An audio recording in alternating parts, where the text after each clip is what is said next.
तो student welcome back to board busters. तो इससे पहले की लेक्चर में हम देख चुके हैं फिजिक्स चैप्टर 1 जो है वैद्युत आवेश तथा क्षेत्र, उसके जितने भी न्यूमेरिकल्स हम उसको सॉल्व कर चुके हैं। तो आज हम स्टार्ट करेंगे चैप्टर 2 जो कि है वैद्युत विभव तथा संधारित्र। इसके सभी न्यूमेरिकल्स को हम इसी वीडियो में ख़त्म करेंगे। तो चलो शुरू करते हैं।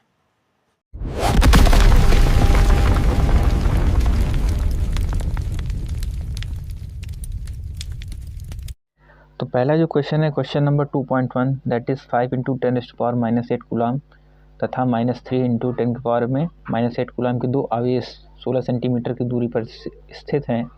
दोनों आवेशों को मिलाने वाली रेखा के किस बिंदु पर वैद्युत विभव शून्य होगा। ठीक है, तो इसका सॉल्यूशन हम करते हैं। ठीक है, हमको क्या दिया गया है क्वेश्चन नंबर 2.1। हमको जो पहला चार्ज दिया गया है Q1 that is equal to 5 × 10⁻⁸ coulomb. जो दूसरा चार्ज दिया गया है Q2 that is equal to -3 × 10⁻⁸ coulomb. और जो दोनों के बीच का डिस्टेंस यानी कि R इक्वल दिया है 16 सेंटीमीटर, इसको हम मीटर में लिखेंगे 16 × 10⁻² मीटर।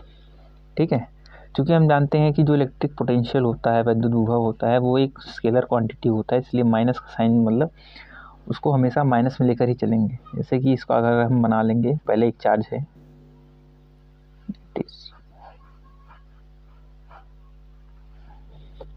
एक सेकेंड, अगर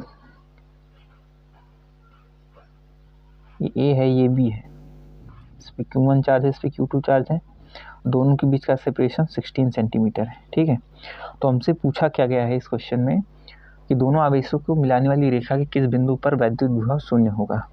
लेट कर लेते हैं ये C पॉइंट। ठीक है, माना बिंदु C पर वैद्युत विभव शून्य होगा।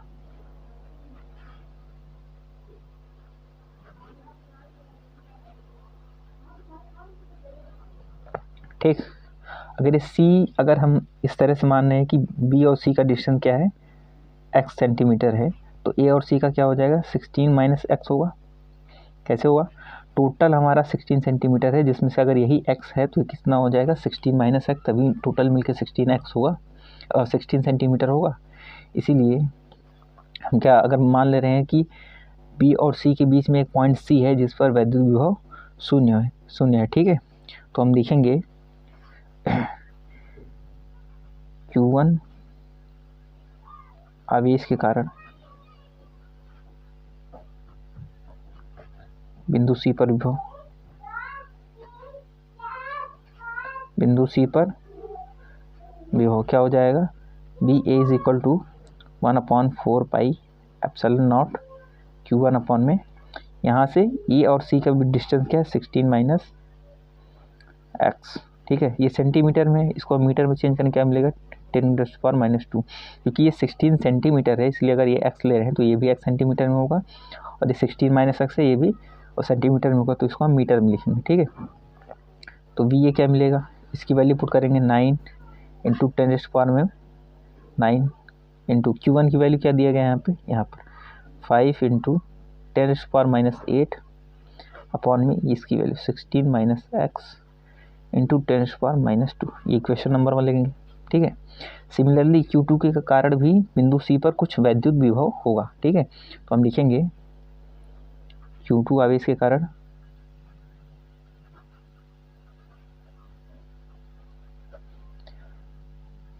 बिंदु C पर विभव क्या हो जाएगा VB बराबर 1/4 pi epsilon not Q2 upon में x इंटू 10⁻²। x यानी कि B और C का डिस्टेंस कितना है x है, और ये सेंटीमीटर में, तो इसको हमने मीटर में किया, इसलिए 10⁻², और Q2 मतलब B पर जो चार्ज होगा उसके कारण। ठीक है, तो Q2 की वैल्यू क्या दिया गया है VB इज इक्वल क्या हो जाएगा, इसकी वैल्यू 9 × 10⁻⁹, Q2 की वैल्यू क्या दिया गया है यहाँ पे, Q2 की वैल्यू ये, यानी कि -3 हो जाए तो माइनस आगे लगेगा, इंटू 3 × 10⁻⁸ अपॉन में x इंटू 10⁻², इक्वेशन नंबर 2 होगा, इक्वेशन नंबर 2 होगा। ठीक है, अब हम जानते हैं कि अगर इन दोनों के बीच हमने सी इस प्रकार माना है कि इस बिंदु सी पर वैद्युत विभव शून्य होगा, यानी कि टोटल नेट क्या हो जाएगा, V is equal to P A plus B B is equal to 0 है। ठीक है, तो हम इसी में B equation number 1 equation number 2 की वैल्यू पुट कर देंगे। ठीक है, तो उसकी वैल्यू क्या है, 9 इंटू 10⁻9 इंटू 5 इंटू 10⁻−8 अपॉन में 16 माइनस एक्स इंटू 10⁻²। ठीक है, और ये प्लस होगा यहाँ पे, लेकिन प्लस क्या हो जाएगा, ये 9 माइनस में है इंटू 10⁻9 इंटू 3 इंटू 10⁻8 अपॉन में x into 10⁻² is equal to 0। ठीक है, अब ये माइनस में है, ये उस साइड जाएगा तो प्लस में हो जाएगा, तो क्या मिल जाएगा हमको, 9 इंटू 10⁻9 इंटू 5 इंटू 10⁻8 अपॉन में 16 माइनस एक्स इंटू 10⁻²। ये उस साइड, ये यहाँ पे माइनस में उस साइड जाएगा प्लस में हो जाएगा, तो क्या मिलेगा, 9 इंटू 10⁻9 इंटू 3 इंटू 10⁻−8 अपॉन में x इंटू 10⁻²। 9 से 9 कैंसिल, इससे ये कैंसिल, इससे ये 5 8⁻8 से 10⁻8 से ये कैंसिल, और 10⁻² से ये कैंसिल। ठीक है, क्या बचेगा इस साइड, 5 अपॉन में 16 minus X is equal to 3 upon में एक्स। क्रॉस मल्टीप्लीकेशन कर सकते हैं हम यहाँ पे, क्या मिल जाएगा, 5x इज इक्वल टू इसका इसमें मल्टीप्लाई, यानी कि 3 का 16 कितना होगा 48 माइनस 3x, और ये माइनस 3x इस साइड आएगा तो प्लस हो जाएगा 5x प्लस क्या हो जाएगा 3x इज इक्वल टू 48। तो यहाँ पे सबमिशन इसका कर देंगे, क्या मिलेगा हमको, इन दोनों को ऐड करेंगे तो 8x is equal to 48 and similarly x is equal to क्या आ जाएगा, यहाँ से x इज इक्वल टू क्या मिल जाएगा हमको 6 सेंटीमीटर। ठीक है, यानी कि हमने क्या कंसीडर किया था, हमने माना था कि पॉइंट बी से x डिस्टेंस पर c है और 16 माइनस x डिस्टेंस पर a से। ठीक है, यानी कि x की वैल्यू हमको कितना मिला है 6 सेंटीमीटर, यानी कि पॉइंट बी से यानी कि Q2 चार्ज से 6 सेंटीमीटर की दूरी पर और Q1 चार्ज से x की वैल्यू रख देंगे तो यहाँ पर 10 सेंटीमीटर की दूरी पर जो c है यहाँ पर वैद्युत विभव शून्य होगा। तो इस तरह से इसका सॉल्यूशन हो गया। क्वेश्चन नंबर 2.2 दिया गया है 10 सेंटीमीटर भुजा वाले एक सम षट्भुज के प्रत्येक शीर्ष पर 5 माइक्रोकूलम का आवेश है। षट्भुज के केंद्र पर समविभव परिकलित कीजिए। तो जो सम षट्भुज होता है, षट्भुज यानी कि कुछ इस तरह से इसका आकृति होगा ABCDEF। सम षट्भुज यानी कि हर एक साइड इसका बराबर होगा, यानी कि AB बराबर BC बराबर, इस तरह AB बराबर BC बराबर CD बराबर D बराबर E बराबर EF बराबर FA, यानी कि 10 सेंटीमीटर सबकी वैल्यू रहेगी। और हर एक के शीर्ष पर कितना है 5 माइक्रोकूलम का आवेश है, इसीलिए क्या है QA बराबर QA मतलब क्या होता है A के शीर्ष पर QA, B के शीर्ष पर QB, C के शीर्ष पर QC और D के शीर्ष पर QD। इसी तरह हर एक के शीर्ष पर 5 माइक्रोकूलम का आवेश है, तो इस तरह से इस पर दिया गया 5 माइक्रोकूलम यानी कि 5 इंटू 10⁻6 कूलम। ठीक है, तो हम क्या जानते हैं कि इसके जब अपोजिट वर्टेक्स यानी कि शीर्षों को मिला दिया जाता है तो ये ट्रायंगल फॉर्म करता है कुछ इस तरीके से। और ये जो ट्रायंगल होते हैं समबाहु यानी कि इक्विलेटरल ट्रायंगल होते हैं, यानी कि जिसकी तीनों साइड आपस में बराबर होती है, इसलिए क्या हो जाएगा OA बराबर OB होगा और OC बराबर, इस तरह हर एक साइड आपस में बराबर होकर क्या मिलेगा, यही 10 सेंटीमीटर के बराबर। 10 सेंटीमीटर को हमने मीटर में चेंज कर दिया।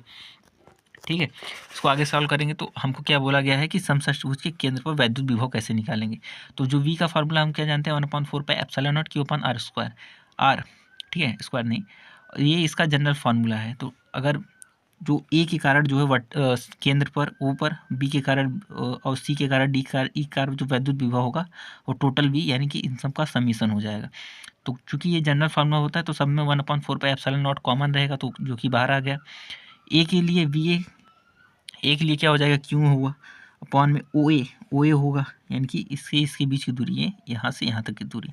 सिमिलरली B के लिए QB अपॉन OB, इस तरह से सबके लिए लिख लेंगे। ठीक है, तो आगे क्या होगा, B इज इक्वल टू क्या मिल जाएगा हमको 1/4πε0, और हम जानते हैं यहाँ से देखने पर हमको क्या पता चल रहा है, ये जो QA QB QC QD QE है वो सब आपस में बराबर है। ठीक है, और जो OA OB OC OD आपस में सब वो आपस में बराबर हैं, इसीलिए हम यहाँ पर क्या कर सकते हैं, B is equal to 1/4πε0 6 time QA upon OA कर सकते हैं, क्योंकि क्यू ए अपॉन ओ ए ये सबके बराबर में है, ठीक है। और ये 6 टाइम्स प्लस में तो 6 इंटू कर सकते हैं डायरेक्ट सॉल्व करने के लिए, ठीक है।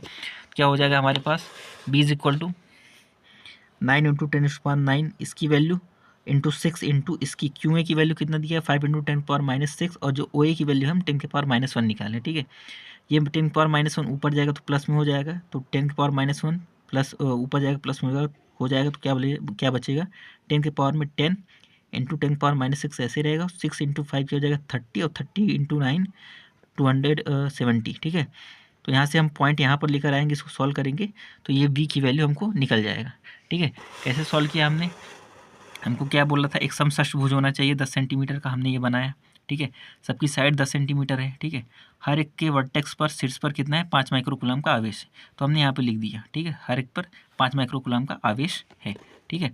और नीचे उसके बाद क्या है, ओ ए बराबर ओ बी बराबर ओ सी बराबर ओ डी, यानी कि जब इसके वर्टेक्स को आपस में मिला दिया जाएगा अपोजिट वर्टेक्स को, तो ये समबाहु त्रिभुज का निर्माण करेंगे, ठीक है। तो इसीलिए ओ बी बराबर ओ सी ये सब बराबर होकर 10⁻1 मीटर मिलेगा। समषष्टभुज के केंद्र पर विभव कैसे निकलेगा, जनरल फॉर्मूला है, यहाँ से 1/4 पाई एप्सिलॉन नॉट कॉमन लेंगे और ये सब प्लस में आएगा, ठीक है, क्योंकि सबका सम निकालना होगा, ठीक है। क्योंकि ये सब आपस में बराबर है तो किसी एक के इंटू में कर सकते हैं, यानी कि 6 इंटू इसके इंटू हमने कर दिया और बाकी वैल्यू पुट करके अपना ये फाइनल आंसर आ गया इस तरीके से। अगला जो क्वेश्चन है 2.3 दैट इज 6 सेंटीमीटर की दूरी पर अवस्थित दो बिंदुओं ए एवं बी पर दो आवेश 2 माइक्रोकूलम तथा -2 माइक्रोकूलम रखे गए हैं।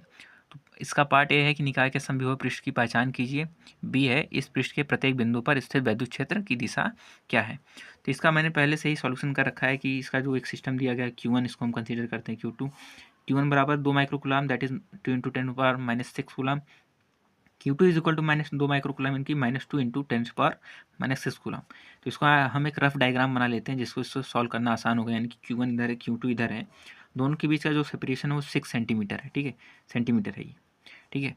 तो हम इसको सॉल्व करने के लिए हम क्या निकालते हैं कि इसका मिडिल पॉइंट लेते हैं। क्यों मिड पॉइंट लेते हैं, क्योंकि दोनों का जो चार्ज है सेम है लेकिन अपोजिट नेचर का है, एक प्लस में एक नेगेटिव में, ठीक है। तो इसको हमको निकालना है कि समविभव पृष्ठ यानी इक्विपोटेंशियल सरफेस कहाँ है, जहाँ पर हर एक इक्विपोटेंशियल सरफेस यानी कि जिस सरफेस के हर पॉइंट पर इलेक्ट्रिक पोटेंशियल इक्वल होता है।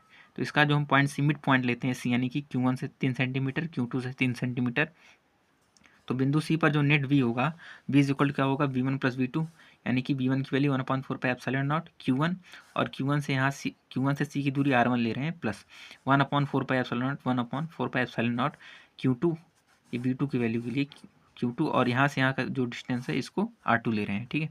तो V is equal to 1/4 pi epsilon naught common लेंगे, Q1/R1 plus Q2/R2, 1/4 pi epsilon naught की वैल्यू 9 इंटू 10⁻9 और Q1 की वैल्यू कितनी आई, ये 2 इंटू 10⁻6 अपॉन में ये 3 सेंटीमीटर था तो इसको मीटर में चेंज करके यानी कि 3 इंटू 10⁻2 मीटर कर दिया, प्लस Q2 यानी Q2 की वैल्यू क्या है, ये -2 इंटू 10⁻6 यानी कि -2 इंटू 10⁻6 अपॉन में 3 इंटू 10⁻2 यानी कि उसको मीटर में चेंज करके लिख दिया। चूँकि ये दोनों क्वांटिटी आपस में सेम है लेकिन इक्वल हैं, लेकिन ये एक प्लस में एक माइनस में दोनों कैंसिल आउट होकर के 0 हो जाए, यानी कि V की वैल्यू 0, यानी कि अतः दोनों आवेशों से बने निकाय के मध्य बिंदु पर समविभव पृष्ठ, यानी कि ये जो निकाय बना हुआ है सिस्टम Q1 Q2 इसके जो मिडल पॉइंट है C, यहाँ पर समविभव पृष्ठ यानी कि एक ऐसा इमेजिनरी सरफेस यहाँ पर होगा जिसके हर एक पॉइंट पर जो एक पोटेंशियल की वैल्यू होगी वो सेम होगी, ठीक है। तो क्वेश्चन नंबर 2.3 का जो बी पार्ट है दैट इज इस पृष्ठ के प्रत्येक बिंदु पर विद्युत क्षेत्र की दिशा क्या होगी, ठीक है। तो ये जो सिस्टम दिया गया है ए और बी इसको हम कंसीडर कर रहे हैं Q1 Q2 और ये 3-3 सेंटीमीटर पर एक हमको इक्विपोटेंशियल सरफेस मिल गया। तो यहाँ पर इलेक्ट्रिक फील्ड का डायरेक्शन बताना होता है, तो हम क्या जानते हैं कि vector E dot D R is equal to D V होता है, क्योंकि v इज इक्वल टू 0 है तो D V is equal to भी 0 होगा। तो D V is equal to 0 put करने पर क्या मिलेगा, vector E dot vector D R is equal to 0 और ये डॉट प्रोडक्ट है, डॉट प्रोडक्ट के लिए क्या आता है कॉस थीटा, यानी कि E D R cos theta is equal to 0। तो ये 0 की वैल्यू कब आएगा, कॉस थीटा पर 90 होने पर, यानी कि थीटा की वैल्यू अगर 90 होगी तब जा करके ये पूरी वैल्यू 0 हो जाएगी। तो थीटा यानी कि 0 यानी कि जो ई और डी आर के बीच का जो एंगल होगा वो 90 डिग्री होगा, यानी कि विद्युत क्षेत्र और दूरी सदिश के विद्युत क्षेत्र दूरी सदिश के लंबवत होगा। यानी कि अगर ये दूरी सदिश यानी कि ए बी ही तो डिस्टेंस है ना, 6 सेंटीमीटर 3 सेंटीमीटर 3 सेंटीमीटर, यानी कि ये ए बी का अकॉर्डिंग है, यानी कि एक तरह से ये डिस्टेंस वेक्टर है, ठीक है। तो इस जो इलेक्ट्रिक फील्ड होगा यहाँ पर देखने पर पता चल रहा है, जो इलेक्ट्रिक फील्ड होगा दूरी सदिश के लंबा होता है, यानी कि इससे 90 डिग्री बना कर के होगा। तो इस तरह से क्वेश्चन नंबर 2.3 का पार्ट ए ये इस तरह से इसका असमविभव पृष्ठ हमने निकाल लिया, और जो इसका पार्ट बी है यानी कि हमने इसके बीच का एंगल निकाल लिया। ठीक, क्वेश्चन नंबर 2.4 आपको दिख रहा होगा 12 सेंटीमीटर त्रिज्या वाले एक गोली चालक के पृष्ठ पर 1.6 × 10⁻⁷ कूलाम का आवेश एक समान रूप से वितरित है। तो इसका पार्ट है गोले के अंदर, गोले के ठीक बाहर और गोले के केंद्र से 18 सेंटीमीटर पर अवस्थित किसी बिंदु पर विद्युत क्षेत्र क्या होगा। तो हम इसके लिए एक गोला बना लेते हैं इस तरह से, जिसपे एक इसका जो केंद्र है ओ है और ये केंद्र ओ है और उसका जो रेडियस है आर यानी कि 12 सेंटीमीटर। तो हम लिख लेते हैं क्यू हमको दिया गया है 1.6 × 10⁻⁷ कूलाम और आर इज इक्वल टू यानी कि जो रेडियस है 12 सेंटीमीटर दिया गया है। तो इसका पहला जो पार्ट है बोला गया है कि गोले के अंदर के लिए जब हम बात करते हैं तो अगर ये कोई कंडक्टर है यानी कि कोई चालक है तो उसके लिए अगर हम भीतर इलेक्ट्रिक फील्ड निकालते हैं तो जो उसका चार्ज होता है उसके सरफेस पर डिस्ट्रीब्यूट हो गया होता है। ठीक है, तो इस तरह से डिस्ट्रीब्यूट हो जाता है, यानी कि जो फार्मूला होता है इज इक्वल टू 1/4πε0 Q/r²। अगर इससे हम निकालेंगे यानी कि गोले के भीतर यानी गोले के अंदर निकालेंगे तो यहाँ पर कोई आवेश है ही नहीं, क्योंकि वो पूरे सरफेस पर डिस्ट्रीब्यूट हो चुका है। तो इसलिए क्यू की वैल्यू 0 हो जाएगी, क्यू की वैल्यू यहाँ पर 0 रखेंगे तो ई की वैल्यू भी 0 मिल जाएगी। तो आगे हम क्या लिखेंगे, विद्युत क्षेत्र की विशेषता से चालक के अंदर विद्युत क्षेत्र शून्य होता है। विद्युत क्षेत्र क्यों शून्य होगा, क्योंकि जो चार्ज है वो उसके सरफेस पर डिस्ट्रीब्यूट हो चुका होता है, इसलिए क्यू की वैल्यू 0 हो जाएगी और ई की वैल्यू भी 0 हो जाएगी। इसका जो पार्ट बी है जिसमें हमको बोला है कि गोले के ठीक बाहर बोला जाए या फिर इसके सरफेस पर बोला जाए, बात सेम होती है। जब गोले के सरफेस पर या ठीक बाहर की बात की जाए तो जो उसका चार्ज होता है उसके सेंटर पर कंसंट्रेट यानी केंद्रित हो जाता है। तो जो टोटल चार्ज क्यों होगा वो उसके सेंटर यानी कि ऊपर आ जाएगा। तो यही फार्मूला लगाएंगे is equal to 1/4πε0 Q/r²। That is equal to इसकी वैल्यू 9 × 10⁹ इंटू क्यू की वैल्यू हमको कितनी दी गई है, ये दिया गया। ठीक है, 1.6 × 10⁻⁷ अपॉन में जो यानी कि इसके ठीक बाहर यानी कि इसके सरफेस से बात की जाए तो यहाँ से यहाँ का बीच का जो डिस्टेंस है वो 12 सेंटीमीटर है। ठीक है, 12 सेंटीमीटर को मीटर में चेंज किया इस तरह से 9 × 10⁻⁹ और इसकी वैल्यू एज इट इज़ आई और नीचे का स्क्वायर करके लिख दिया। ठीक है, इसका मल्टीप्लिकेशन किया इतना आया और इसको सॉल्व किया तो फाइनली ई की जो वैल्यू आई इज इक्वल टू 1 × 10⁵ न्यूटन पर कूलाम आया। ठीक है, ये पार्ट बी का सॉल्यूशन था। पार्ट सी में हमसे क्या बोला गया है कि इसके सेंटर से 18 सेंटीमीटर की दूरी पर, यानी कि अगर ये गोला दिया गया है 12 सेंटीमीटर इसका रेडियस है, यानी कि यहाँ से 6 सेंटीमीटर और दूरी एक पॉइंट पी लिया हमने, इस पर इसका इलेक्ट्रिक फील्ड कितना होगा। ठीक है, सेम फार्मूला लगेगा लेकिन आर की वैल्यू इस बार 18 सेंटीमीटर होगी, यानी कि 18 × 10⁻² मीटर। ठीक है, तो इज इक्वल क्या होगा 1/4πε0 Q/r²। तो ई की वैल्यू क्या होगा 9 × 10⁻⁹ इंटू 1.6 × 10⁻⁷ और इसकी का स्क्वायर यानी कि आर का स्क्वायर नीचे लिख देंगे। ठीक है, इसको फर्दर सॉल्व करेंगे क्या मिल जाएगा इज इक्वल टू 4.4 × 10⁴ न्यूटन पर कूलाम। तो इस तरह से क्वेश्चन नंबर 2.4 का भी सॉल्यूशन हो जाएगा कि क्या दिया गया था, ये इतनी वैल्यू दी गई थी। पार्ट यानी कि गोले के भीतर क्या होगा 0 होगा, पार्ट बी यानी कि इसके सरफेस पर या कि ठीक बाहर यानी कि सरफेस की बात की जाती है तो इसकी वैल्यू ये आएगी और इससे 18 सेंटीमीटर इसके सेंटर से दूरी पर, तो हमको इसकी वैल्यू ये मिल गई। अगला जो क्वेश्चन है क्वेश्चन नंबर 2.5 दैट इज एक समांतर पट्टिका संधारित्र जिसकी पट्टिकाओं के बीच वायु है की धारिता 8 पिकोफैरड है। और यदि पट्टिकाओं के बीच की दूरी को आधा कर दिया जाए और इनके बीच के स्थान में 6 परावैद्युतांक का एक पदार्थ भर दिया जाए तो इनकी धारिता क्या होगी। ठीक है, क्वेश्चन जो दिया गया है उसमें हम लिख लेते हैं पहले, दैट इज 2.5 क्वेश्चन नंबर है। इनके बीच वायु है, इनकी सी इज इक्वल टू क्या दिया गया है, कैपेसिटेंस इसका क्या दिया गया 8 पिकोफैरड। ठीक है, इसको हम लिख सकते हैं 8 × 10⁻12 फैरड। ठीक है, और इनके बीच में जो हमको भरना है 6 परावैद्युतांक का भरना है। तो पहले हमको क्या दिया गया है लिख लिया, और ठीक है इसका जो डायग्राम रफ डायग्राम एक तरह से हम बनाएंगे ये कुछ इस तरीके से, ये सी है। ठीक है, ये कैपेसिटर है सी, इनके बीच का जो डिस्टेंस है कितना है डी है। ठीक है, और जो एरिया है ए है। ठीक, तो हम क्या जानते हैं कैपेसिटेंस के फॉर्मूला से, that is C is equal to क्या होता है K/A∈0 अपॉन में डी। ठीक है, सी की वैल्यू हमको ये दिया गया और के अगर इनके अंदर वायु है, पहला कंडीशन इसके अंदर वायु है तो के इज इक्वल टू क्या हो जाएगा 1 हो जाएगा। ठीक है, यानी कि सी क्या कितना दिया गया 8 × 10⁻12 इज इक्वल टू के की वैल्यू क्या हो जाएगी 1 हो जाएगी। तो A∈0 अपॉन में डी, ये इक्वेशन नंबर हम पुट कर लेंगे। सेकेंड केस में हमको क्या बोला गया है कि इसके अंदर अगर 6 परावैद्युतांक यानी कि जो के की वैल्यू आएगी, अगला के डैश की वैल्यू क्या है 6। ठीक है, और इसका जो दूरी है डी डैश इक्वल टू आधा कर दिया जाए, यानी कि दूरी आधा कर दी गई है और इसके बीच में जो नया परावैद्युतांक है वो के डैश इक्वल टू 6 है। तो हम क्या जानते हैं, नई धारिता क्या होगी, नई धारिता सी डैश, ठीक है, सी डैश लिखें तो सी डैश क्या हो जाएगा, के dash A epsilon naught upon में डी डैश।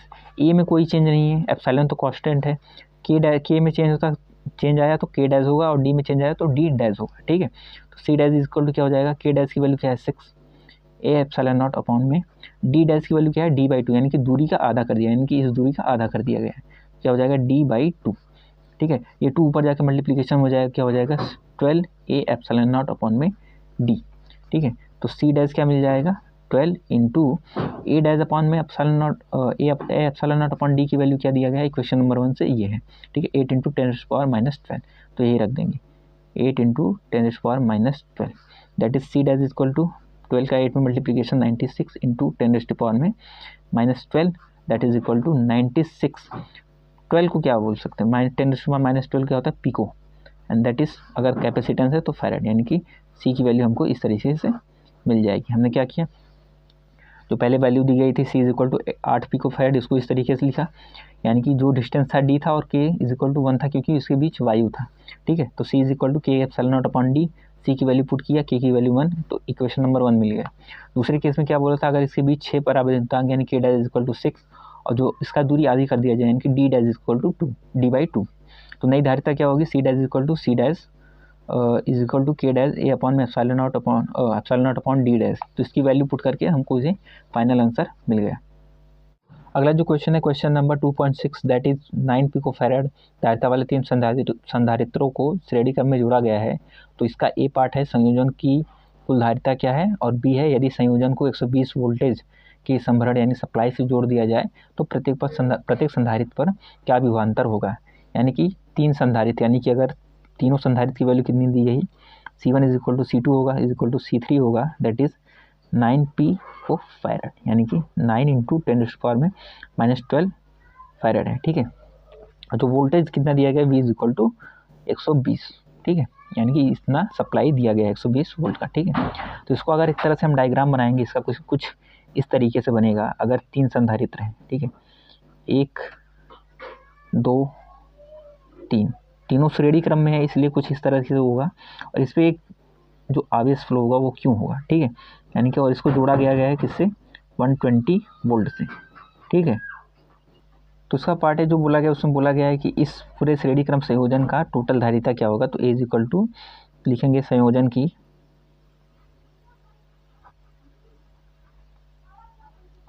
संपूर्ण धारिता।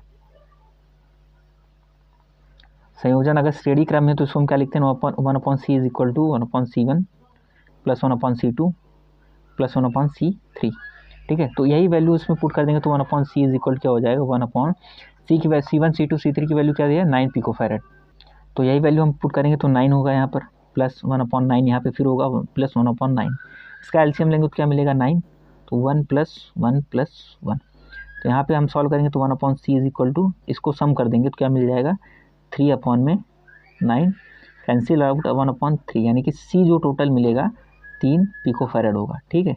यानी कि इस श्रेणी क्रम संयोजन का टोटल कैपेसिटेंस, इसको अगर जोड़ा गया है, अगर इसका टोटल कैपेसिटेंस निकाला जाए संधारित्र का, इस श्रेणी क्रम संयोजन का संपूर्ण धारिता निकाला जाए तो वो क्या मिलेगा हमको 3 पिको फैराड मिलेगा, ठीक है। इसका जो अगला पार्ट है जिसमें बोला गया है कि यदि संयोजन को 120 वोल्ट के सप्लाई से जोड़ दिया जाए तो प्रत्येक संधारित्र पर विभवांतर कितना होगा, ठीक है। क्या लिख सकते हैं, माना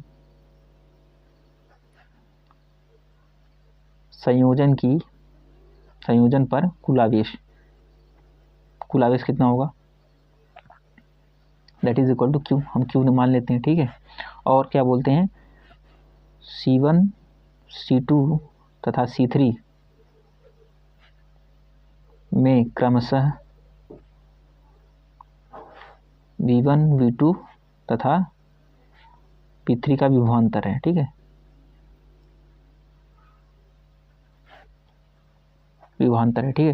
तो टोटल चार्ज कितना निकलेगा, टोटल चार्ज पूरे इस संयोजन में कितना हो जाएगा Q is equal to C × V, ठीक है। ये फार्मूला हम जानते हैं, Q equal to C into B होता है। तो Q इक्वल टू हम निकालेंगे, Q इक्वल टू सी कितना दिया गया, सी हमने टोटल कितना निकाला था अभी यहाँ पर, सी हमने निकाला था ये 3 पिकोफैरेड, ठीक है। तो ये वैल्यू यहाँ पे हम पुट करेंगे, सी इज इक्वल टू क्या है, टोटल कैपेसिटेंस कितना होगा 3 पिकोफैरेड, यानी 3 इंटू वोल्टेज सप्लाई कितना है 120 that is equal to 360 pico coulomb में आएगा, क्योंकि ये पिको में चल रहा है, पिकोफैरेड में चल रहा है ना, पिको में चल रहा है, तो इसलिए जो पी आएगा वो पिको कुलॉम में आएगा, क्योंकि वैल्यू पिको कुलॉम में आएगी, ठीक है। तो हम अब वोल्टेज निकालेंगे, हमसे फाइनल में क्या पूछा है, V1 V2 और V3 निकालेंगे, ठीक है। तो हम क्या लिखेंगे, पोटेंशियल डिफरेंस यानी कि विभवांतर, ठीक है। विभवांतर क्या होगा C1 के लिए, विभवांतर C1 के लिए कितना होगा, C1 के लिए ऐसे लिखेंगे, C1 के लिए विभवांतर क्या हो जाएगा V1 सी, और C1 के लिए हम क्या V1 की वैल्यू क्या निकालते हैं, Q बाई C1, ठीक है। तो टोटल आवेश संयोजन पर कितना टोटल आवेश होगा वो अपॉन में इस C1 की कैपेसिटेंस कितना है, ठीक है। तो टोटल आवेश कितना है 360 पिकोफैरेड है, ठीक है, पिको कुलॉम है, यहाँ पर हमने निकाला पिको कुलॉम, अपॉन में जो C1 की वैल्यू कितना है, C1 की वैल्यू कितना दिया गया था 9, ठीक है।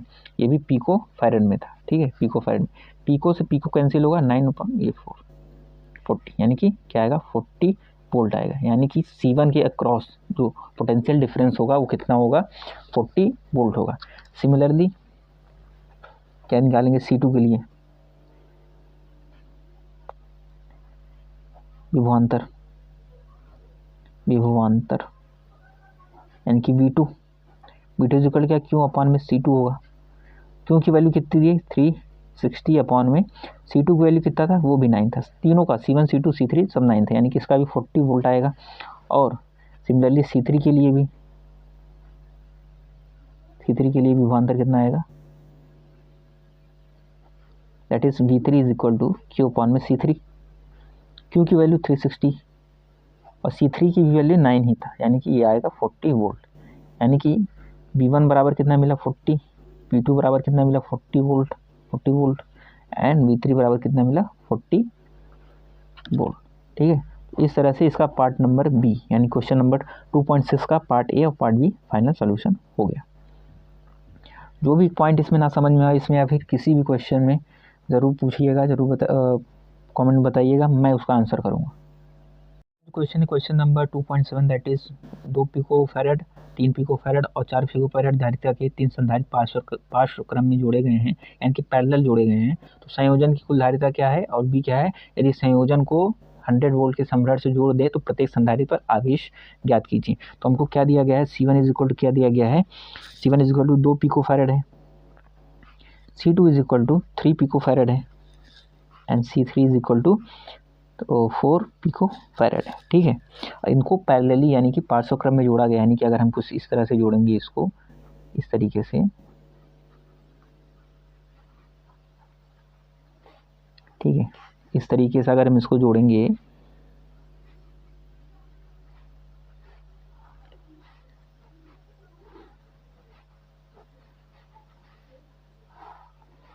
C1 है C2 है और ये C3 है और इसको 100 वोल्ट के सप्लाई से जोड़ा गया है, ठीक है।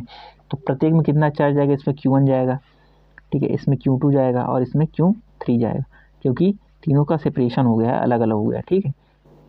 तो ये इसका कुछ इस तरह से कुछ डायग्राम बनेगा, ठीक है।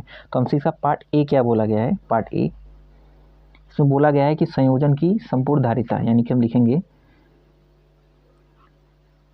संयोजन की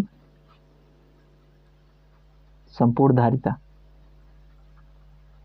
क्या हो जाएगा, C is equal to C1 plus C2 plus C3, ठीक है, यानी कि C is equal to 2 picofarad plus C2 is equal to C2 कितना दिया है 3 पिकोफैरेड, C3 4 पिकोफैरेड, ठीक है, यानी कि टोटल जो C निकलेगा 4 3 7 एंड 2 9 पिकोफैरेड, यानी कि इस श्रेणी क्रम संयोजन की जो टोटल कैपेसिटेंस होगी इस संयोजन की, इस कॉम्बिनेशन की, तो हमको मिलेगी 9 पिकोफैरेड। ये पार्ट ए हो गया। और पार्ट बी में क्या बोला गया है कि यदि इस संभरण को इस संयोजन में 100 वोल्ट के सप्लाई से जोड़ दे तो प्रत्येक संधारित्र पर आवेश यानी Q1 Q2 Q3 की वैल्यू हमसे पूछा है, ठीक है। तो हम क्या लिखेंगे, B इज इक्वल टू इसमें लिखेंगे यदि संधारित्र C1, C2 तथा C3 पर आवेश क्रमशः Q1, Q2 तथा Q3 है तथा विभवांतर 100 वोल्ट है। ठीक है, 100 वोल्ट विभवांतर सभी के लिए हो, क्योंकि ये पैरेलल कॉम्बिनेशन में, यानी कि यहाँ से यहाँ तक का जो ये पोटेंशियल डिफरेंस होगा वो सबके लिए 100 वोल्ट ही होगा। तो हम क्या जानते हैं, Q1 चार्ज हम कैसे निकालते हैं, Q1 इज इक्वल टू क्या होता है, C1V। ठीक है, V तो सबके लिए सेम रहेगा, और Q1 किसके अक्रॉस है, C1 के लिए है। ठीक है, यहाँ देखो Q1 जो है वो C1 के लिए जाएगा, तो Q1 की वैल्यू क्या मिल जाएगी, C1, यानी कि C1 की वैल्यू कितना है, 2 पिकोफैरेड, यानी कि 2 पिकोफैरेड है। यानी कि क्या लिखेंगे, 2 इंटू वोल्टेज की वैल्यू कितनी दी गई है, 100 दी गई है, तो यहाँ लिखेंगे 100, तो हमको क्या मिल जाएगा, 200 पिको कूलम। ठीक है, सिमिलरली Q2 हम निकालेंगे, क्या हो जाएगा, C2V। C2 की वैल्यू कितनी दी गई है, 3 पिकोफैरेड, यानी कि अगर 3 इंटू B की वैल्यू 100 है, 100 है। ठीक है, इज इक्वल टू कितना हो जाएगा, 300 पिको कूलम। ठीक है, सिमिलरली Q3 क्या आएगा, C3V। ठीक है, C3V क्या आएगा, C3 की वैल्यू क्या है, 4 इंटू B की वैल्यू 100 है, यानी कि 400 पिको कूलम। तो इस तरीके से इसका फाइनल आंसर मिल जाएगा। ठीक है, B हम सेम क्यों ले रहे हैं, क्योंकि जब पैरेलल कॉम्बिनेशन में होता है तो वोल्टेज सेम होता है अक्रॉस द टर्मिनल, इसका जो पोटेंशियल डिफरेंस होता है वो सेम होता है, इसलिए B हर एक जगह सेम रहेगा, और C इस तरह से फॉर्मूले में के आंसर निकाल लें। अगला जो क्वेश्चन है, क्वेश्चन नंबर 2.8, दैट इज पट्टिकाओं के बीच वायु वाली एक समांतर पट्टिका संधारित्र की प्रत्येक पट्टिका का क्षेत्रफल 6 × 10⁻³ मीटर स्क्वायर है तथा उनके बीच की दूरी 3 mm यानी 3 मिलीमीटर है। इस संधारित्र की धारिता परिकलित कीजिए। यदि इस संधारित्र को 100 वोल्ट के समरण यानी सप्लाई से जोड़ दिया जाए तो संधारित्र की प्रत्येक पट्टिका पर विद्युत आवेश कितना होगा। तो हमको दिया क्या गया है, एरिया जो दिया गया है इसका A is equal to 6 × 10⁻³ metre square. उनके बीच की जो दूरी दी गई है 3 mm है, मिलीमीटर में, इसको हम मीटर में चेंज करेंगे तो दैट इज़ 3 × 10⁻³ मीटर होगा। ठीक है, तो हमसे बोला गया है कि इसका जो हमको संधारित्र का मान निकालना है, C is equal to KA∈0/d। ये फार्मूला हम यूज़ कर लेंगे, तो क्या मिलेगा, C is equal to K, यानी कि वायु के लिए है, तो क्या मिलेगा हमको, वायु के लिए K इज इक्वल टू क्या मिलेगा, 1 इंटू A की वैल्यू 6 × 10⁻³ एप्सिलॉन नॉट की जो वैल्यू आएगी वो आएगा 8 × 8 5 × 10⁻12 अपॉन में जो D की वैल्यू है 3 mm यानी कि 3 × 10⁻3। ठीक है, अगर इसको हम फर्दर सॉल्व कर लेंगे तो हमको क्या मिल जाएगा, 1.77 × 10⁻11 फैरेड। ठीक है, यानी कि C की वैल्यू हमको ये मिल जाएगा। तो अगला पार्ट इसमें क्या बोला गया है कि हमको कि यदि इसको 100 वोल्ट के सप्लाई से जोड़ दिया जाए तो प्रत्येक प्लेट पर जो आवेश होगा कितना होगा, यानी कि V की वैल्यू अगर 100 वोल्ट दे दिया जाए, 100 वोल्ट है, तो Q की वैल्यू कैसे निकलेगी, तो Q इज इक्वल क्या होता है, C × V।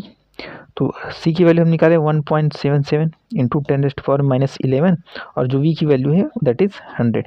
इसको हम सॉल्व करें तो Q इज इक्वल कितना मिल जाएगा, 1.77 × 10⁻9 कूलम। तो इतना हम पे आवेश हो जाएगा। ठीक है, उसके हर एक प्लेट पर इतना आवेश होगा, उसका कैपेसिटेंस इतना रहेगा। ठीक, ये आंसर हो गया। अगला जो क्वेश्चन है, क्वेश्चन नंबर 2.9, दैट इज अभ्यास 2.8 में दिए गए संधारित्र की पट्टिकाओं के बीच यदि 3 mm मोटी अभ्रक की शीट परावैद्युतांक 6 रख दी जाती है तो स्पष्ट कीजिए कि क्या होगा। A, विभव वोल्टेज समरण जुड़ा ही रहेगा, और B, सप्लाई को हटा लिया जाएगा। तो हम क्या लिखते हैं, A, पहले इसको A को सॉल्व करेंगे। जो हमको नया K दिया गया है, K इज इक्वल टू 6, यानी कि जो प्लेट्स थी उनके बीच में अगर 6 परावैद्युतांक का 3 mm वाला मोटी अभ्रक की शीट यानी कि माइका शीट डाल दी जाए तो क्या होगा। ठीक है, तो पिछले यानी कि 2.8 में जो हमको C की वैल्यू मिला था that is equal to 1.77 × 10⁻11 farad. ठीक है, और वहाँ पर जो Q की वैल्यू थी, ठीक है, Q की वैल्यू क्या दी गई थी, 1.77 × 10⁻9 कूलम। इतना हमको पिछले वाले क्वेश्चन से मिला था। इस वाले क्वेश्चन में क्या बोला गया, 3 mm मोटी अभ्रक की शीट यानी माइका शीट डाल दी जाए जिसका परावैद्युतांक dielectric constant K is equal to 6 है, तो क्या होगा। तो एक क्वेश्चन में हम जानते हैं कि क्या दिया गया, जब सप्लाई जुड़ा रहेगा, तो सप्लाई जुड़ा रहने पर हम क्या जानते हैं सप्लाई जुड़ा रहने पर C is equal to C directly proportional to K होता है। किसी भी क्वेश्चन में हम देखेंगे C directly proportional to K, यानी कि जैसे जैसे डाइलेक्ट्रिक कांस्टेंट का मान बढ़ेगा, ठीक है, तो जो कैपेसिटर का कैपेसिटेंस होता है, यानी कि संधारित्र की धारिता होती है, वो भी बढ़ती है, ठीक है। यानी कि जो नया संधारित्र की धारिता होगी K इज इक्वल टू 6, यानी कि अभ्रक डालने पर C dash is equal to क्या हो जाएगा, C इंटू के, क्योंकि C बड़ा, जितने अगर हम डबल ये करेंगे तो डबल ये भी होगा, 3 टाइम्स इसको करेंगे तो ये भी 3 टाइम्स हो जाएगा, इसको आधा करेंगे तो ये भी आधा, यानी कि जितने मल्टीपल में ये उतने मल्टीपल में ये भी हो जाता है। तो नया जो संधारित्र की धारिता मिलेगी C dash is equal to C into K, ठीक है। ये K जो है ये नया ये C K is equal to 6 है, तो C डैश की वैल्यू क्या मिलेगी, C की वैल्यू क्या है 1.77 इंटू 10⁻11 इंटू K की वैल्यू क्या मिल जाएगा हमको, ये 6 है, ठीक है। हम कहाँ से ले रहे हैं, ये क्वेश्चन नंबर 2.8 में ये दिया गया था, इसको हमने फाइंड आउट किया था, उसी की वैल्यू हम पुट कर रहे हैं, ठीक है। और हमको क्वेश्चन में क्या दिया गया है, बोला गया है कि जब सप्लाई जुड़ा रहेगा तो क्या होगा, C directly proportional to K होता है, यानी कि जैसे जैसे K का मान बढ़ेगा वैसे C का मान बढ़ेगा, तो C डैश नया कैपेसिटेंस क्या होगा, C टाइम्स K। C की वैल्यू इतना दिया गया था, K की वैल्यू ये है, तो इसको अगर हम सॉल्व करेंगे तो हमको जो मिलेगा that will be equal to 1.062 into 10⁻10 farad, ठीक है। यानी कि अगर सप्लाई जुड़े रहने पर, ठीक है, सप्लाई जुड़े रहने पर जो नया कैपेसिटेंस आएगा वो इतना मिलेगा, क्योंकि हम जानते हैं कि Q directly proportional to C होता है, ठीक है, Q directly proportional to C होता है। तो यहाँ पर हम देख रहे हैं C की पहली वैल्यू इतनी थी 1.77 इंटू 10⁻11 फैरेड, और अभी C डैश की जो वैल्यू आई है 1.062 इंटू 10⁻10 फैरेड, ठीक है। यानी कि जैसे जैसे C का मान बढ़ेगा वैसे वैसे Q का मान भी बढ़ता है। तो यहाँ से अगर हम Q की वैल्यू निकालेंगे, Q इज इक्वल टू क्या होता है, C डैश B, ठीक है। तो B की वैल्यू कितना दिया गया है, C डैश की वैल्यू कितना है 1.062 इंटू 10⁻10 इंटू जो संभरण था, ठीक है, 100 वोल्टेज, यानी कि जो क्वेश्चन नंबर 2.8 में भी दिया गया था 100 वोल्टेज, उसको हम यहाँ पे रख देंगे। तो क्या मिल जाएगा, Q इज इक्वल क्या मिलेगा 1.062 इंटू 10⁻8 कूलम, ठीक है। यानी कि अगर सप्लाई जुड़ा रहेगा तो जो C डैश की वैल्यू वो होगी ये होगी, जो सप्लाई जुड़ा रहेगा तो Q की वैल्यू ये हो जाएगी। यानी कि सप्लाई जुड़ी रहने पर कैपेसिटेंस की वैल्यू भी बदलती है और Q की वैल्यू भी बदलती है। तो इसका जो सेकेंड पार्ट था जिसमें बोला गया अगर सप्लाई को हटा लिया जाए तो क्या होगा, तो सप्लाई को हटाने के लिए ये याद रखना है हमको कि अगर सप्लाई को हटा लिया जाए तो चेंज क्या होता है, क्या चेंज नहीं होता। जब बैटरी रिमेन कनेक्टेड रहती है, इस केस में जब हम पढ़ के आए हैं, जो बैटरी कनेक्टेड होती है तो कैपेसिटेंस और जो चार्ज होता है वो चेंज को स्टोर कर लेता है, और जब बैटरी का सप्लाई हटा लिया जाता है तो उसमें क्या होता है कि जो कैपेसिटेंस होता है, ठीक है, और पोटेंशियल डिफरेंस होता है वो चेंज हो जाता है, बट जो चार्ज होता है वो रिमेन सेम होता है। तो याद रखते हैं कि हम C डैश की वैल्यू यहाँ से क्या मिली है हमको, ऊपर से देखो C डैश की वैल्यू क्या मिली है ये, तो हम इसको लिख रहे हैं 1.062 इंटू 10⁻10 फैरेड, यानी कि जब हम इसमें माइका यानी कि अभ्रक की शीट डाल देते हैं तो हमको ये कैपेसिटेंस मिल जाता है, ठीक है। तो हम क्या जानते हैं, पोटेंशियल डिफरेंस यानी कि विभवांतर V डैश क्या होगा, वो होगा Q अपॉन में C डैश, यानी कि जब सप्लाई का हम वो कनेक्शन हटा लेते हैं तो जो चार्ज होता है हमेशा सेम होता है, क्या चेंज होता है, V चेंज होगा और कैपेसिटेंस चेंज होगा, जब हमेशा Q सेम होता है, ठीक है। तो Q की वैल्यू हमको क्या दिया, देखो Q की वैल्यू हम ये पुट करेंगे, क्यों, क्योंकि इसमें सप्लाई हटा लिया गया है तो जो Q रहेगा वो वही रहेगा, हम चेंज Q जो था इसको वैल्यू यूज़ नहीं करने वाले, ठीक है। ये Q डैश एक तरह से Q डैश, ठीक है, हम इस Q की वैल्यू यूज़ करेंगे, ठीक है। तो V डैश क्या मिलेगा, Q की वैल्यू कितनी है 1.77 इंटू 10⁻9 अपॉन में C डैश की वैल्यू क्या है 1.062 इंटू 10⁻10। इसको अगर सॉल्व करेंगे तो V dash is equal to क्या मिलेगा 16.67 वोल्ट मिलेगा, ठीक है। याद हमको क्या रखना है कि जब भी बैटरी का सप्लाई हटा लिया जाएगा तो हमेशा जो चार्ज होगा वो सेम रहेगा, लेकिन कैपेसिटेंस यानी कि ये C और जो वोल्टेज हो, ठीक है, पोटेंशियल डिफरेंस होगा वो चेंज हो जाएगा, ठीक है, जब कनेक्शन यानी कि सप्लाई हटा लिया जाए तो। अगला जो क्वेश्चन है क्वेश्चन नंबर 2.10, 12 पिकोफैरेड का एक संधारित्र 50 वोल्ट की बैटरी से जुड़ा हुआ है, संधारित्र में कितनी स्थिर वैद्युत ऊर्जा संचित होगी, ठीक है। तो हमको दिया क्या गया है, हमको दिया गया है C की value, C is equal to 12 picofarad, यानी कि 12 इंटू 10⁻12 फैरेड, एंड क्या दिया गया है वोल्टेज, यानी कि V is equal to 50 volt, ठीक है, वोल्ट। तो हमको क्या बोला है, ई की वैल्यू, यानी कि इसके अंदर कितनी ऊर्जा संचित होगी। तो इसलिए हम ई की कई सारे फार्मूले होते हैं, ई के हम कई सारे फार्मूले जानते हैं, तो उसको हम एक साथ देख लेते हैं कि कौन सा यूज़ होगा कौन सा यूज़ नहीं होगा। ठीक है, तो ई इज इक्वल टू हम एक जानते हैं हाफ क्यू वी होता है, क्यू इंटू वी। एक होता है हाफ क्यू स्क्वायर अपॉन में सी, क्यों है। ठीक है, एक होता है हाफ सी वी स्क्वायर। ठीक है, यानी कि संचित ऊर्जा हमको कैसे कैसे निकालना है, एक फार्मूला ये, एक फार्मूला ये, एक फार्मूला है। हमको क्या क्या दिया गया है, सी दिया गया है, वी दिया गया है, यानी कि सी वी, हम ये फार्मूला यूज़ कर सकते हैं। तो ई इज इक्वल टू क्या होगा, हाफ सी वी स्क्वायर से। ठीक है, क्या हो जाएगा, E is equal to half into C की वैल्यू कितनी है 12 इंटू 10⁻⁻12 और वी स्क्वायर यानी कि 50 इंटू 50। ठीक है, इससे इसका कैंसिल हो जाएगा 6 टाइम। ठीक है, इसको आगे अगर हम फर्दर सॉल्व करेंगे तो हमको फाइनल आंसर क्या मिल जाएगा, that will be is equal to E is equal to 1.5 is equal to into 10⁻⁻8 और ये आएगा जूल में। क्यों, क्योंकि ये ऊर्जा यानी कि एनर्जी है, एनर्जी का जो यूनिट होता है वो जूल होता है। तो इस तरह से इसका फाइनल आंसर मिल जाएगा। अगला जो क्वेश्चन गिवन है वो है 200 वोल्ट संभरत सप्लाई से एक 600 पिकोफैरेड के संधारित्र को आवेशित किया जाता है, फिर उसको संभरत से वियोजित कर देते हैं तथा एक अन्य 600 पिकोफैरेड वाले अनावेशित संधारित्र से जोड़ देते हैं। इस प्रक्रिया में कितना ऊर्जा का ह्रास होता है। तो हमको क्या दिया गया है कि C1 दिया गया, यानी कि संधारित्र की धारिता, संधारित्र की धारिता। ठीक है, यानी कि C1 कितना दिया गया है 600 पिकोफैरेड, यानी कि पहला जो, यानी कि पहले 600 पिकोफैरेड के साथ जुड़ा गया था कितने 200 वोल्टेज का वो करंट। ठीक है, तो V1 क्या हो जाएगा उसको 200 वोल्ट। ठीक है, ये सप्लाई था। दूसरे C2 से क्या जोड़ा गया है कि 600 पिकोफैरेड का ही जोड़ा गया है, यानी कि दूसरा जो कैपेसिटेंस है वो भी 600 पिकोफैरेड का ही है, लेकिन उस समय V2 क्या हो जाएगा 0 हो जाएगा। ठीक है, यानी कि जब इसको वियोजित कर लेते हैं, ठीक है, पहले इससे सप्लाई जोड़ा गया 200 वोल्ट का, ठीक है, इससे जुड़ा, फिर इसको अलग करने के बाद 600 पिकोफैरेड के साथ दूसरा वोल्टेज जोड़ा गया। तो जब दूसरा जोड़ा जाएगा उस समय जिसका वोल्टेज होगा उस समय वो 0 होगा। तो इस प्रोसेस में, इस पूरे प्रोसेस में टोटल एनर्जी लॉस कितना होगा। तो इसका जो फार्मूला होता है E is equal to energy loss, देखो ऊर्जा ह्रास,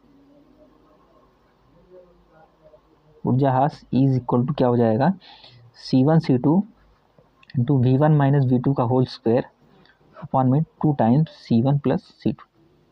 ठीक है, ये फार्मूला होता है। तो C1 की वैल्यू क्या है 600 पिकोफैरेड। 600 पिकोफैरेड को हम किस तरह लिख सकते हैं 600 इंटू 10⁻⁻12 फैरेड होगा। सिमिलरली इंटू C2 की वैल्यू क्या है, वो भी 600 फैरेड पिकोफैरेड है, 600 इंटू 10⁻⁻12।